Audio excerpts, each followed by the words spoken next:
Everyone, कैसे हो आप सभी। आई होप आप सभी बहुत ज़्यादा अच्छे होंगे। सो गाइज, मैं आज जो मेरा प्रेगनेंसी सीरीज़ चल रहा था वो बीच में छूट गया था। रीज़न ये होता है ना कि ऐसा नहीं कि मैं आप सभी के साथ शेयर नहीं करना चाहती हूँ, मैं शेयर करना चाहती हूँ, अपनी सारी चीज़ें शेयर करना चाहती हूँ। बट ब्लॉग्स इतने हो जाते हैं ना कुछ फेस्टिवल आ जाता है, कुछ ना कुछ ऐसी चीज़ें आ जाती है ना कि वो सीरीज़ वहीं रुक जाती है और आगे की चीज़ें मैं शेयर नहीं कर पाती हूँ। जब मैं अपने घर गई थी तो मैंने प्रेगनेंसी सीरीज़ स्टार्ट किया था। मैंने सोचा कि फट से निपटा दूँगी सारी चीज़ें, और इतनी सारी चीज़ें हुई है ना कि एक ही वीडियो में सारी चीज़ें कवर करना मुश्किल है, बहुत मुश्किल है, बहुत लंबा हो जाएगा तो वो चीज़ बोरिंग हो जाएगी, तो इसीलिए नहीं हो पाता है। मैंने आप लोगों को बताया था, मुझे अभी आप लोगों के साथ शेयर करना है कि मेरी प्रेगनेंसी नॉर्मल है, सिजेरियन है, साथ ही साथ क्या हुआ था, कैसे हुआ था, सारी चीज़ें, एवरीथिंग, सारी चीज़ें शेयर करनी है। तो मैंने सोचा कि रिकॉर्ड करती हूँ एंड देखूँगी कि ब्लॉग अगर मेरे कंटिन्यू चल रहे हैं, फेस्टिवल वगैरह कुछ भी, तो मैं ये वाला धन्वी के चैनल पे डाल दूँगी, आप लोग वहाँ पे देख लेना। क्योंकि दोनों चैनल तो मेरे ही हैं, दोनों ही आप लोग देखते हो, तो वहाँ पर देख लेना। अगर हो सकेगा तो मैं इसको अपने पे ही डालूँगी, बट अगर नहीं हो पाया तो मैं जो शॉर्ट्स वाला चैनल है उस पर डाल दूँगी, जैसे भी होगा। सो गाइज़, मैं आप सभी के साथ ये बताने वाली थी, मुझे डॉक्टर ने एक डेट दी थी कि आप मेरी नॉर्मल डिलीवरी, मतलब नॉर्मल पेन से डिलीवरी होना, जैसे कि एक होता है ना कि नॉर्मल डिलीवरी के पेन स्टार्ट हो जाता है, डिलीवरी हो जाती है, वो चीज़ मेरी मुश्किल थी। रीज़न मैंने बताया आपको, मेडिकल कंडीशन, जो भी चीज़ें थी। अगर कोई नया है जो ये वीडियो देख रहा है, उनको पीछे की चीज़ें नहीं पता है, तो मैं डिस्क्रिप्शन में लिंक दे दूँगी, आप वो चीज़ देखोगे तब जाके आपको ये वाली वीडियो समझ आएगी। अगर आपने वो नहीं देखा तो ये समझ बिल्कुल नहीं आने वाली है।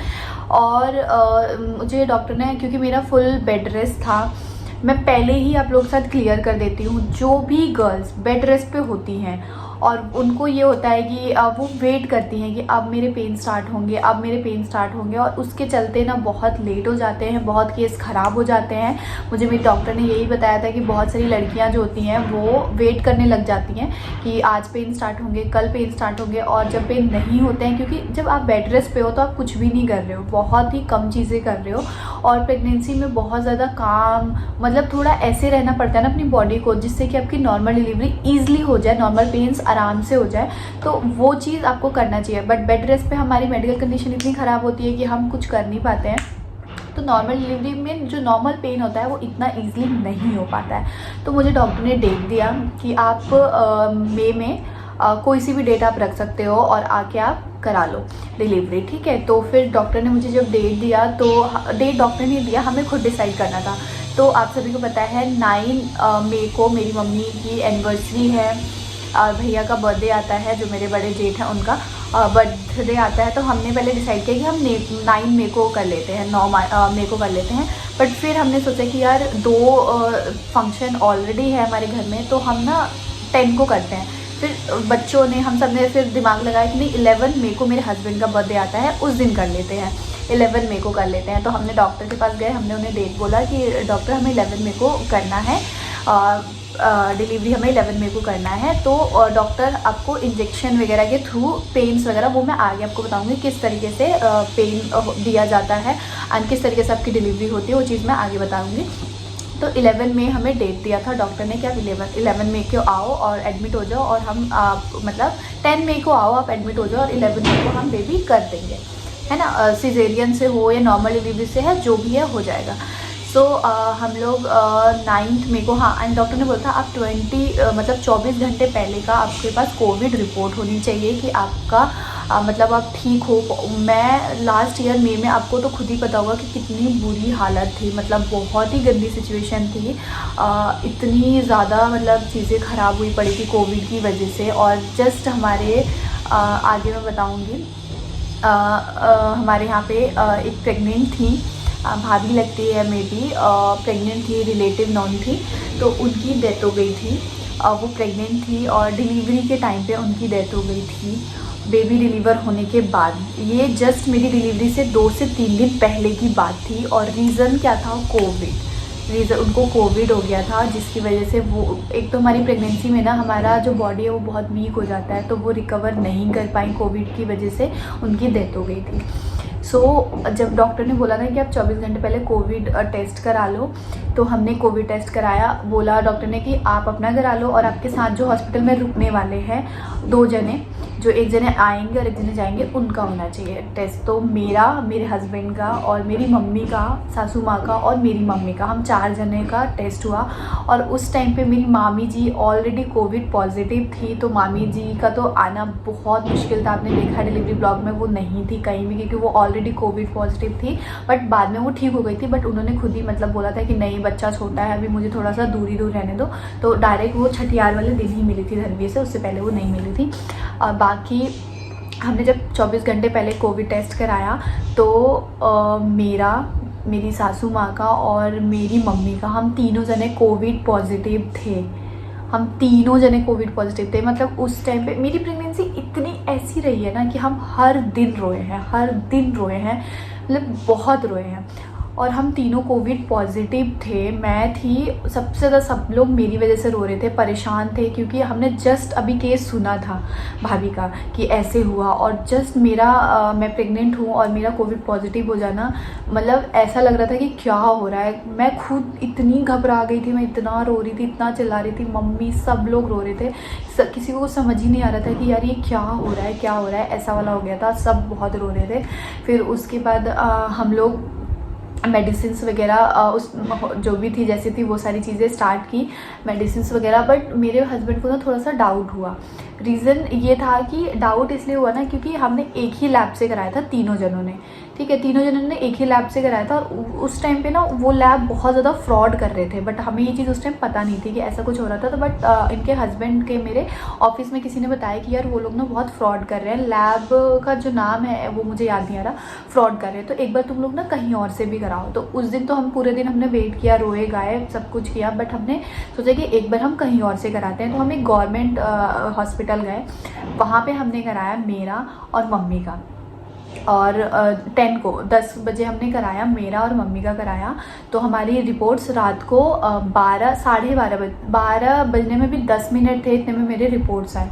रिपोर्ट्स मेरे आ गए, मम्मी के आ गए। और हम ऑलरेडी 2 दिन से चुपचाप रूम में बैठे हुए थे, ना कुछ खा रहे थे ना कुछ पी रहे थे। मतलब बहुत ही ज़्यादा मेंटली डिस्टर्ब हो गए थे कि यार मुझे कोविड हो गया है, मेरा पेट में बच्चा है, पता नहीं कैसे होगा, क्या होगा। मतलब बहुत ज़्यादा परेशान हो गई थी। फिर उसके बाद क्या हुआ कि हमने जब कराया तो रात को 12 बजे मेरे और मम्मी के रिपोर्ट्स आए, तो हमारा नेगेटिव आया था। वहाँ लैब वाले ने हमारे साथ फ्रॉड किया था, हम तीनों के साथ। बट हमें लगा कि चलो फ्रॉड किया था, बट जो किस्मत में होता है ना, जो भगवान चाहते हैं वही होता है। उससे हमें ये चीज़ भी समझ में आई कि हो सकता है हमने अपनी मर्ज़ी से 11 में डिसाइड किया था, बट भगवान को उस दिन नहीं भेजना था। तो इसीलिए भगवान ने शायद ये चीज़ की कि ये डेट कैसे भी निकल जाए। तो रात को 12 बजने में कुछ मिनट थे तब रिपोर्ट्स आई। तो हम कैसे भी 11 को डिलीवरी नहीं ही करा सकते थे, चाहे वो कुछ भी हो। हमारी डिलीवरी 11 मई को नहीं हो सकती थी। रात को आया। फिर हमने नेक्स्ट डे हम लोग हॉस्पिटल गए, अपनी डॉक्टर को बताया। हमें उस टाइम तक भी होप था कि हम सुबह सुबह हॉस्पिटल चले जाएंगे और डॉक्टर को बोलेंगे कि आज ही आप एडमिट कर लो, आज ही जैसे भी हो, रात 12 बजे से पहले आप कर दो, जैसे भी करना है आप डिलीवरी कर दो। बट हम सुबह सुबह डॉक्टर के पास गए तो डॉक्टर ने बोला कि मैं कैसे यकीन करूँ, एक रिपोर्ट आपकी पॉजिटिव है, एक रिपोर्ट आपकी नेगेटिव है, तो मैं नहीं यकीन कर सकती हूँ कि कौन सी सही है। और अभी मैं आपको एक और चीज़ बता दूँ, मेरी जो डॉक्टर है उनका केस भी, वो भी पॉजिटिव थी, उनको भी कोविड हो गया था। बट उनको 10 दिन पहले हुआ था।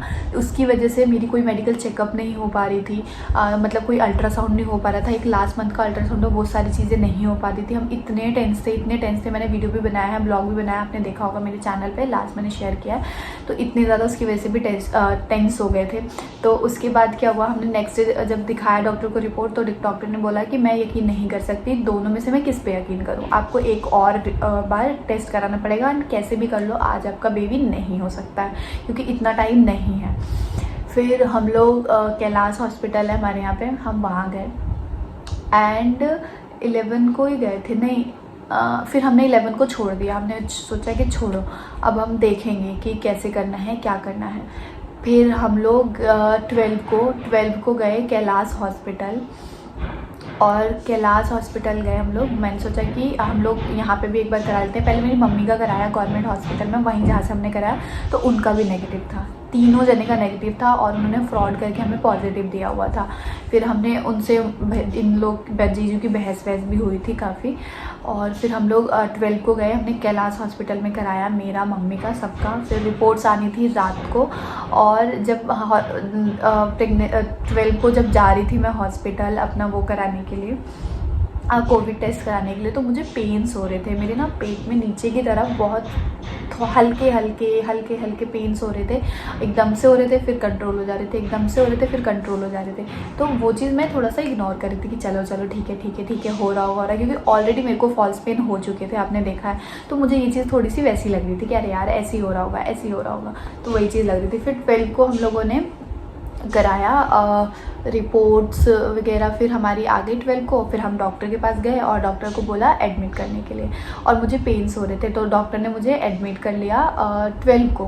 हाँ, अब डेट ना थोड़ा सा वो हो गया, 12 को एडमिट किया था, तो मैं 12 को रही थी, 13 को रही थी, 14 को रात में 1:30 बजे, हाँ 12 को मुझे एडमिट कर लिया था हम लोग। 12 को नहीं 13 को सुबह गए थे, हाँ 13 को हम लोग शायद सुबह गए थे। जब 12 को रिपोर्ट्स आ गई थी तो हम 13 को सुबह जाके एडमिट हुए थे। और उसके बाद डॉक्टर ने मुझे इंजेक्शंस दिए। सबसे पहले जब हम डिलीवरी के लिए जाते हैं तो हमारी जो भी गोल्ड ज्वेलरीज होती हैं सारी निकाल दी जाती है। मैं बता दूं आपको ऑपरेशन थिएटर में क्या होता है, कैसे होता है, वो चीज़ तो मैं बाद में शेयर करूँगी, देखूँगी अगर इसमें कवर हो गया तो कर दूँगी। और गोल्ड ज्वेलरी वगैरह सारी चीज़ें निकाल दी, और जो हॉस्पिटल ड्रेस होती है वो मुझे पहना दिया। और उसके बाद जो लेबर रूम होता है वहाँ पे मुझे पेन्स हो रहे थे, बहुत ज़्यादा पेन्स नहीं थे जिससे डिलीवरी हो जाए, ऐसा वाला पेन नहीं था, बट पेन्स थे, थोड़े पेन्स थे, ज़्यादा पेन्स नहीं थे। फिर उसके बाद वो लेके गए, और जो जहाँ पे डिलीवरी होती है, डिलीवरी रूम से बाहर होता है जहाँ पे आपको रखा जाता है और वेट किया जाता है। जब आपका लगता है ना कि हाँ आपके पेन्स बहुत ओवर हो चुके हैं, आपकी डिलीवरी अब हो जाएगी, तब आपको डिलीवरी रूम में एडमिट किया जाता है। बट उससे पहले आपको बाहर रखा जाता है, आपको एक नर्स दी जाती है जो आपकी देखभाल करती है। मुझे दिया गया था हॉस्पिटल में, एंड मेरी इतनी अच्छी सबसे बॉन्डिंग बन गई थी, क्योंकि मैं 2 दिन रही थी उससे पहले, डिलीवरी से पहले भी मैं बता रही हूँ कि मैं 2 दिन रही थी। तो मेरे बहुत सारे वहाँ पे सब्सक्राइबर्स भी थे, तो लोग मुझे पहले से जानते थे, तो बहुत अच्छे से बहुत प्यार से मुझे ट्रीट किया था, बहुत प्यार से। फिर उसके बाद मुझे मेडिसिन्स देने स्टार्ट किए। आपको मेडिसिन्स देते हैं यहाँ पे, जो कैनुला होता है वो लगाते हैं। तो जो मेरा पहला कैनुला लगाया था वो कैनुला मेरे यहाँ पे फट गया था, मेरी नसें नहीं मिल रही थी डॉक्टर को, और वो फट गया था कैनुला यहाँ पे। फिर उन्होंने दूसरे हाथ में लगाया, और उसके थ्रू उन्होंने मुझे मेडिसिन्स दी, जिससे कि आपका पेन बढ़ता है, और मतलब उतना पेन बढ़ा देते हैं ना, वो इतना पेन बढ़ा देते हैं ना कि जिससे कि आपकी डिलीवरी हो जाए, इतना पेन वो बढ़ाते हैं। तो उन्होंने मुझे स्टार्ट कर दिया 13 मॉर्निंग से मेडिसिन देना, एंड मुझे पेन स्टार्ट हो गए। और कोविड सिचुएशन थी, तो आपका कोई फैमिली मेम्बर आपके पास नहीं रह सकता, कोई भी फैमिली मेम्बर नहीं रह सकता। आप किसी फैमिली मेम्बर को देख नहीं सकते, आप सिर्फ वीडियो कॉल पे बात कर सकते हो, फ़ोन पे बात कर सकते हो, आपसे कोई मिलने नहीं आ सकता है। शाम को पूरा दिन के बाद शाम को 15 से 10 मिनट के लिए आपके हस्बैंड आ सकते हैं, या कोई भी एक जना आ सकता है, ठीक है, 15 मिनट। बाकी आपको एक रूम अलॉट किया होता है, मेरे को वहाँ पर एक रूम अलॉट किया था ऊपर, उसमें मेरी मम्मी और सासू माँ और मेरे पति देव तीनों जने ऊपर थे। मेरे पास कोई भी नहीं था, कोई भी नहीं, मैं अकेले थी उस जंग से लड़ने के लिए। और जैसे उन्होंने मुझे इंजेक्शन दिए, उसके बाद थोड़े देर बाद पेन स्टार्ट हो गए, और मतलब इतने थे कि मैं कंट्रोल कर सकती थी, और वो पेन्स एकदम से आ रहे थे, और मतलब ऐसा लग रहा था ना अब मैं बेहोश हो जाऊंगी, अब मैं गिर जाऊंगी, ऐसा वाला पेन आ रहा था। और वो पेन फिर गायब हो जा रहा था। फिर उसके बाद जब पेन गायब होता था तो मेरी आंखें लग जा रही थी, मैं 5 मिनट रेस्ट कर रही थी, फिर पेन आ रहा था, फिर गायब हो जा रहा था, फिर पेन आ रहा था, फिर गायब। तो मैंने डिलीवरी से ना 3 दिन पहले तक मतलब इतने पेन सहे हैं, इतने हर 10 मिनट में आ रहे थे पेन। बट जो डॉक्टर को पेन चाहिए था ना कि हाँ वो पेन हो जाए, पेन्स बहुत थे। डॉक्टर खुद आ रही थी, वो चेक कर रही थी हमारी बॉडी में, हमारे हाथ वगैरह में चीज़ें लगाई होती है जिनसे डॉक्टर को पता चलता है कि किस लेवल तक पेन्स हो रहा था। तो डॉक्टर खुद मुझे कह रही थी कि यार इतने पेन्स हो रहे थे, बट जो जिससे बेबी हो जाए आपके मतलब इतना स्पेस होना चाहिए जिससे कि बेबी आपका हो जाए 3 to 6 सेंटीमीटर तक आपका मतलब स्पेस होना चाहिए जिससे कि आपका बेबी हो जाए। वो चीज़ नहीं हो पा रही थी मेरे साथ, तो पेन्स हो रहे थे, खूब पेन्स हो रहे थे। फिर उसके बाद डॉक्टर ने मतलब एक ऑप्शन होता है आपके पास कि एक कोई मेडिसिन होती है जो डॉक्टर आपको देते हैं जिससे कि आपके पेन्स होंगे बट आपको फील नहीं होगा। ठीक है, आपको फील नहीं होगा कि आपके पेन्स हो रहे हैं, मतलब आपको यहाँ साइड में कोई इंजेक्शन या कुछ मेडिसिन मुझे डॉक्टर ने बोला था कि आप ले लो क्योंकि आपके पेन्स बहुत ज़्यादा हैं, अभी टाइम लगेगा और आप इतना बर्दाश्त नहीं कर पाओगे। तो जब डॉक्टर ने मुझे बोला तो मैंने मना कर दिया कि यार एक तो हमारा बच्चा, मैंने इसलिए मना कर दिया कि मतलब फिर होगा क्या कि यही चीज़ तो लाइफ टाइम याद रहेगी ना कि मुझे बहुत पेन हुआ था, उसके बाद मेरी धन्वी हुई थी। अगर पेन होगा ही नहीं और मेरी धन्वी इतनी ईजिली हो जाएगी तो फिर माँ बनने वाला जो एहसास है वो कैसे आएगा। तो मैंने डॉक्टर को मना कर दिया कि नहीं, मुझे ऐसा कुछ नहीं चाहिए, जो भी पेन्स हो रहा है होने दो, मैं बर्दाश्त करूँगी। अब मैंने बर्दाश्त किया। जब मैंने पूरे 9 महीने मुझे 50+ इंजेक्शंस लगे हैं, 50+। ठीक है, और मतलब हर हफ्ते 2 से 3 एमरजेंसी में एडमिट होती थी, हर हफ्ते 2 से 3 इंजेक्शंस लगते थे। मतलब मुझे 50+ इंजेक्शंस लगे हैं मेरी डिलीवरी के टाइम पे। और उसके बाद फिर क्या हुआ कि मुझे फिर उन्होंने जो फर्स्ट डोज़ दिया था, ऐसा बोला जाता है कि फर्स्ट से सेकंड डोज़ में बेबी हो जाता है, और लेकिन मुझे डॉक्टर ने 14 तक 3 से 4 बार डोज़ दिए थे, 4 से 5 बार उन्होंने मुझे डोज़ दिए थे कि अब हो जाएगा, बट नहीं हो पा रहा था बेबी। उन्होंने बहुत कोशिश किया एंड जो मेरी डॉक्टर थी ना वो बिल्कुल हार नहीं मान रही थी। उनको ये था कि नहीं, तेरी नॉर्मल डिलीवरी ही करानी है, तेरी हाइट बहुत अच्छी है। और जो मेरी डॉक्टर है उनको नॉर्मल डिलीवरी में गोल्ड मेडलिस्ट है, उनको मेडल वगैरह मिला हुआ है, तो वो नॉर्मल डिलीवरी के लिए ही मतलब हमेशा ट्राई करती हैं। तो उन्होंने अपनी पूरी जान लगा दी थी, मैंने अपनी पूरी जान लगा दी थी कि मेरी नॉर्मल डिलीवरी हो जाए। दोनों ने मिलके हमने पूरी जान लगा दी थी कि आज तो मेरी नॉर्मल डिलीवरी हो जाए। बट लास्ट में क्या हुआ कि जो मेरी डिलीवरी है वो नॉर्मल डिलीवरी नहीं हुई। एक्चुअली रात को बज गए थे 12, ठीक है, एंड डॉक्टर आई, उन्होंने चेक किया। डॉक्टर मुझे शाम को चेक करके गई, उन्होंने बोला बस थोड़ा सा वेट और कर ले, आज रात तक अगर हो गया तो ओके है, वरना हम सुबह में सीज़र कर देंगे। तो मैंने बोला कि ठीक है। मैंने बहुत पेन सहा गाइस। आप लोग मेरा वो यूट्यूब पे जाके सर्च करना, मेरी प्रेगनेंसी जर्नी वाली जो ब्लॉग्स हैं वो सर्च करना, आप लोग देखोगे कि मतलब मैं इतना टूट गई थी दर्द की वजह से, इतना टूट। नॉर्मल डिलीवरी जो होती है ना तो पेन होते हैं, थोड़ा सा वेट करती हैं लड़कियां, उनकी डिलीवरी हो जाती है। बट ये जो इंजेक्शन से मेडिसिन से पेन्स क्रिएट करते हैं ना, ये बहुत ज़्यादा होता है। रीज़न ये होता है ना कि 2 दिन हो गए थे मुझे पेन सहते हुए, 2 दिन, हर 10 मिनट में, हर 5 मिनट में पेन्स हो रहे थे। और उस पेन को बढ़ाने के लिए और ज़्यादा मेडिसिन और ज़्यादा इंजेक्शन दिए जा रहे थे कि वो बढ़ता जा रहा था,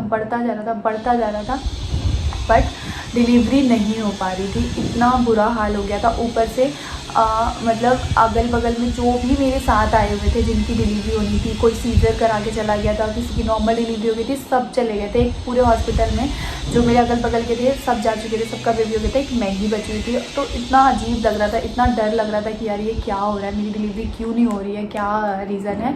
तो और ऊपर से ना एक्सरसाइज वगैरह सब कुछ करा रहे थे। पेन्स में जो वो एक्सरसाइज कराते हैं बॉल वगैरह पे ऐसे बिठा के, ये वो चीज़ तो और ज़्यादा दर्द होता है और ही मतलब अजीब सा ही हो जाता है। मतलब इतनी कष्ट से डिलीवरी होती है ना एक माँ। जब मैं माँ बनी तो मुझे एक माँ का दर्द पता चला कि हमारी माँ ने हमें किस तरीके से जन्म दिया है। चाहे इसीलिए कभी भी किसी माँ का दिल नहीं दुखाना चाहिए, क्योंकि जो माँ के मुंह से निकली हुई बद्दुआ होती है ना वो बहुत ही जल्दी लगती है। इसीलिए माँ को हमेशा खुश रखना चाहिए, माँ को हमेशा रिस्पेक्ट देना चाहिए, हमेशा बहुत प्यार देना चाहिए, ताकि उनको कभी फील ना हो, उनको कभी ऐसा ना लगे कि मेरा बच्चा मेरे साथ ऐसे कर रहा है, ये कर रहा है। वो मैंने धन्वी के जन्म लेने के बाद समझा हो ना। मैं खुद मम्मी को बहुत ज़्यादा परेशान करती थी। मैं अपने घर की सबसे बड़ी बेटी हूँ और सबसे ज़्यादा लाडली हूँ, और लेकिन मैंने बहुत परेशान किया अपने मम्मी पापा को बहुत ज़्यादा। तो बोलते हैं ना कि यहाँ जो आप करोगे आपको यही मिलेगा। तो मैंने अपने मम्मी पापा को बहुत परेशान किया है, बहुत ज़्यादा। हर चीज़ में ज़िद्दी थी, घुमक्कड़ थी, हर चीज़ में बहुत परेशान किया है। तो इसीलिए मेरे बच्चे ने मुझे इतना परेशान किया। इस दुनिया में आने से पहले ही उसने मुझे, मतलब जब मुझे इसके थ्रू कुछ चीज़ें होती थी ना, तब मेरे दिमाग में कट ऐसे होती थी कि अच्छा मैंने मम्मी के साथ ऐसा किया था ना, इसलिए ये मेरे साथ ऐसा हो रहा है। तो वो चीज़ मेरे साथ हुई है, इसने मुझे इतना कष्ट दिया है। तो मैं समझ चुकी हूँ कि मैंने अपने मम्मी पापा को कष्ट दिया था, इसीलिए मुझे मेरी बेटी ने दिया। तो यहाँ का जो आप यहाँ करोगे, जो आपने कर्म यहाँ किए हैं, आपको यही भोगना है, उसके बाद आप जाओगे। सो मैंने पेन सहे। उसके बाद रात को जब 12 बजे डॉक्टर आई तो उन्होंने चेक किया। क्या बोलते हैं, जो पेन बर्दाश्त करना आसान होता है, बट जो वो पीवीसी बोलते हैं, शायद मैं गलत होंगी तो मुझे कमेंट में बताना, जो वो पीवीसी करते हैं ना, उसमें आपकी जान निकल जाती है। मतलब ऐसा लगता है कि आप नहीं जियोगे। और जब डॉक्टर को देख के ना रोना आ जाता था कि अरे यार डॉक्टर आ गई। और पूरे दिन डॉक्टर आधे घंटे 1 घंटे में आती थी, कोई ना कोई डॉक्टर आती रहती थी, और वो मेरा पीवीसी करके जाती थी। वो चेक करती थी कितने सेंटीमीटर चीज़ें ओपन हुई है, कितनी सेंटीमीटर है, ये सारी चीज़ें वो चेक करके जाती थी। और वो हर 15 से 20 मिनट में आती थी और सेम प्रोसेस करती थी। मतलब पेन से मैं इतना दुखी नहीं थी जितना मैं वो पीवीसी से हो गई थी। मैं बिल्कुल अंदर से टूट गई थी और एक ऐसा लगा था कि भगवान सारे कष्ट सिर्फ औरतों के ही किस्मत में क्यों लिखे हैं। आपने जो भी कष्ट सिर्फ औरतें ही झेलती हैं, बाकी तो रात को 12 बजे आई डॉक्टर, और मेरे साथ कोई भी नहीं था। एक तो आपके फैमिली मेम्बर आपके साथ होते हैं ना, तो और आपकी हिम्मत होती है कि हाँ चलो मेरी फैमिली मेम्बर मेरे साथ है, तो आपकी हिम्मत बढ़ती जाती है। रात 12 बज चुके थे और मैंने ही बोला था सबको कि आप लोग घर चले जाओ, आज भी नहीं होने वाला, जो होगा कल सुबह ही होगा। तो मेरी मम्मी रुकी हुई थी हॉस्पिटल में, बाकी मेरी सासू माँ की तबीयत बहुत ज़्यादा ख़राब हो गई थी। तो वो और मेरे हस्बैंड दोनों जने घर आ गए, 12 बजे घर आ गए। तो 12 बजे ही डॉक्टर आई और उन्होंने फिर से पीवीसी किया और उन्होंने चेक किया। उनको जो भी समझ में आया, उन्होंने अल्ट्रासाउंड वगैरह, हार्ट बीट वगैरह सब बेबी का चेक किया। उन्होंने बोला इमरजेंसी सी सेक्शन करना पड़ेगा अभी, और बोला कि तू चल, तेरा वो सी सेक्शन कर देते हैं, बाद में तेरे हस्बैंड और फैमिली को फ़ोन करके बताएंगे। उस टाइम पे आप खुद सोच सकते हो कि मतलब मेरे साथ मैं मतलब क्या फील कर रही होंगी कि यार एक तो आप ऑपरेशन करने की बात कर रहे हो, ऊपर से आप ये कह रहे हो कि अपने हस्बैंड वगैरह को बाद में बताएंगे, चल कर देते हैं, अभी करना पड़ेगा, हमारे पास टाइम नहीं है। उस सिचुएशन में एक लड़की के साथ क्या गुजरेगी। मतलब मेरे को कुछ समझ नहीं आ रहा था कि अब मैं क्या करूं। मैंने बोला मैम नहीं, मैं नहीं जाऊंगी सी सेक्शन के लिए जब तक आप मेरे घर से किसी को नहीं बुलाओगे। तो डॉक्टर ने बोला कि कितनी देर लगेगा तेरे घर से आने में। मैंने 10 से 15 मिनट लगेगा। तो और ये लोग अभी जस्ट आके अभी गाड़ी से उतर के ऊपर आ ही रहे थे। तो मैंने बोला मैम मुझे फ़ोन करने दो अपने घर पे। तो मैंने फ़ोन किया, अपने हस्बैंड को फ़ोन किया और मैंने बोला कि डॉक्टर बात करेंगी। तो डॉक्टर ने उनको बोला कि आप 5 से 10 मिनट में जल्दी से जल्दी आप हॉस्पिटल आ जाओ। तो वहाँ जो मेरी सिचुएशन थी वो तो थी, और आप सोचो कि जब डॉक्टर कॉल करके इस तरीके से घर पे बोलती है तो यहाँ के लोगों की सिचुएशन क्या है। जैसे मेरे हस्बैंड ने ये बात सुनी, उनको समझ ही नहीं आ रहा था कि वो क्या करें क्या नहीं करें। रोना गाना हमारे घर पे फिर से स्टार्ट हो गया था। मम्मी और ये भागते दौड़ते हॉस्पिटल पहुँचे। पहले ये दोनों जने ही गए थे शायद हॉस्पिटल, और हॉस्पिटल जब पहुँचे तो नीचे गार्ड ने ऊपर आने से मना कर दिया। मतलब इतना टाइम लगा, और वहाँ डॉक्टर बार बार बोल रही हैं कि जल्दी कॉल करो, आए नहीं अभी तक, जल्दी कॉल करो, आए नहीं अभी तक। तो वो चीज़ तो मुझे समझ आ गई थी कि कोई रिस्क है, कुछ तो ऐसा है जो डॉक्टर इस तरीके से बार बार बोल रही है, कुछ तो है दिक्कत। तो डॉक्टर ने बार बार बोली थी कि जल्दी करो जल्दी करो जल्दी करो। जैसे ये आए, इन्होंने डॉक्टर ने इनसे पेपर साइन कराया, और मेरे साथ एक और चीज़ हो गई थी, हाई रिस्क। मेरी जो डिलीवरी होने वाली थी वो हाई रिस्क डिलीवरी होने वाली थी।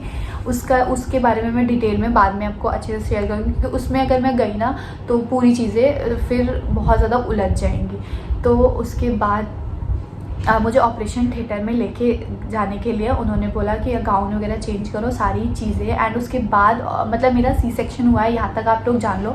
उसके बाद मैं अभी रिकॉर्ड कर लेती हूँ नेक्स्ट पार्ट, क्योंकि ये 23 मिनट का ऑलरेडी हो गया है। एंड नेक्स्ट पार्ट में बताऊँगी कि उसके बाद मेरे साथ क्या क्या चीज़ें हुई। तो चलो ब्लॉग को यहाँ पे इस वाले को करती हूँ एंड नेक्स्ट यहीं से स्टार्ट करूँगी, और दोनों को मैं एक साथ शेयर कर दूँगी, तो आप दोनों अच्छे से देख लेना।